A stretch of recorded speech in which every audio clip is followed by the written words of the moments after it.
This is a presentation of special topic, wetlands. This video covers human and environmental impacts, the current legal framework, and data sources, tools, and resources for the management and conservation of wetlands. The U.S. EPA and Army Corps define wetlands as areas that are inundated at some frequency by surface or groundwaters and support a prevalence of vegetation that is adapted to life in saturated soils. Wetlands include swamps, marshes, estuaries, wet meadows, vernal pools, and similar areas. They provide critical habitat to many rare and sensitive species and provide important breeding habitat for amphibians. Wetlands offer flood protection, shoreline protection, a source of nutrients, filtration, they recharge groundwater, store carbon, promote biodiversity, pest control, and improve air quality. Wetlands play an important role in improving water quality. Stormwater, effluent, and runoff typically flow through wetland areas before reaching streams, rivers, estuaries, or bays. These areas act as a natural filter, reducing contaminants and sediments while improving water quality.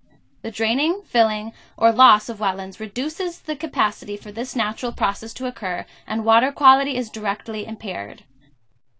The majority of human impacts on wetlands are a result of increased populations. This pressure creates a domino effect that has an end result of net wetland loss. One of the largest human impacts is alternations in hydrologic flow. Levees, dams, and dikes are constructed to protect land, yet they disrupt natural flow of water. The altered flow may cut off water supplies to wetland areas or increase water in wetland areas so much that the wetlands are converted to open water. The top picture is an aerial view of coastal Louisiana. You can see the channels that have been cut off for oil and gas exploration that break up and isolate sections of wetlands. Urbanization is a direct result of increased populations. More people requires the construction of more homes, roads, businesses, etc. This increases the area of impervious surfaces. Impervious surfaces alter sheet flow and restrict water's natural flow pattern. Historically, wetlands have been drained and filled for agricultural purposes. Wetland soils found along rivers are nutrient-rich and ideal for crop production. Thousands of acres of wetlands were drained and filled prior to the implementation of CWA regulations. With the legal framework in place, permitting and mitigation are used to limit the acreage of wetlands that are drained or filled today. Human involvement in the creation and restoration of wetlands has increased in recent years, particularly in urban environments where wetlands are seen as opportunities to treat stormwater.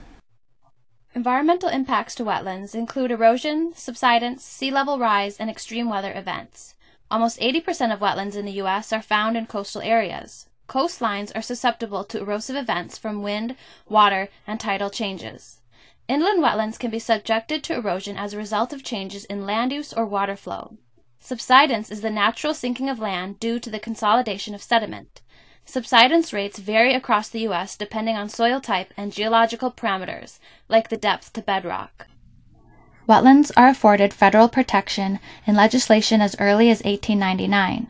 It is a misdemeanor to excavate, fill, or alter navigable waters under the Rivers and Harbors Act. NEPA in 1969 requires the filing of environmental impact statements for major federal activities, which must identify environmental impacts of proposed activities as well as alternatives. Under President Jimmy Carter, the Clean Water Act of 1977 creates a structure for regulating the discharge of pollutants and other human impacts to all U.S. waters. The responsibility for enforcing and administrating these wetland protections fall among 5 federal agencies. The Corps is largely responsible for permitting, the EPA for maintaining the chemical, physical, biological integrity of our nation's waters, Fish and Wildlife Service to protect threatened and endangered species, NOAA to manage the nation's coastal resources, and NRCS to focus on wetlands affected by agricultural activities. Despite these protections, by 1984 over half of all U.S. wetlands are lost due to agriculture or development. In response, the Wetland Conservation Provision is passed in the 1985 Farm Bill, prohibits USDA program participants from converting remaining wetlands on their agricultural operations to cropland, pasture, or hayland unless the wetland acres, functions, and values are compensated for through wetland mitigation. In the 1990 Farm Bill, the Wetlands Reserve Program was authorized to provide financial incentive to the restoration of wetlands on privately held lands. Wetland mitigation was promoted by President George H.W. Bush in 1989, who established a national policy of no net loss of wetlands. Wetlands can still be impacted, but each impacted wetland must be replaced by a wetland of a similar size and similar function. This, of course, assumes that the natural functionality of wetlands can be matched by human endeavor. Most federal agencies rely on the 1987 Army Corps Wetland Delineation Manual to identify and delineate wetlands. Field surveys focus on vegetation type, substrate, and hydrology. As wetlands trap sediments, filter pollutants, and operate both as ecological buffers and wildlife habitat, monitoring hydrology, water quality, and biological conditions are important to ensure proper function. Qualitative and quantitative methods include aerial or ground photography, field observations, wildlife surveys, and water quality testing. The qualitative monitoring methods outlined on the previous slide can be viewed using the National Wetlands Inventory. On this website, it is possible to download maps for the 48 contiguous states. The digital mapper can show aerial images of wetlands and historic data. The above picture shows Lake Preston, South Dakota, and a current wetland in green and a historic wetland in blue. The red arrows point to each. This site can be navigated to inform what each state's wetlands codes are. For example, this image shows a wetland with the abbreviation PEM.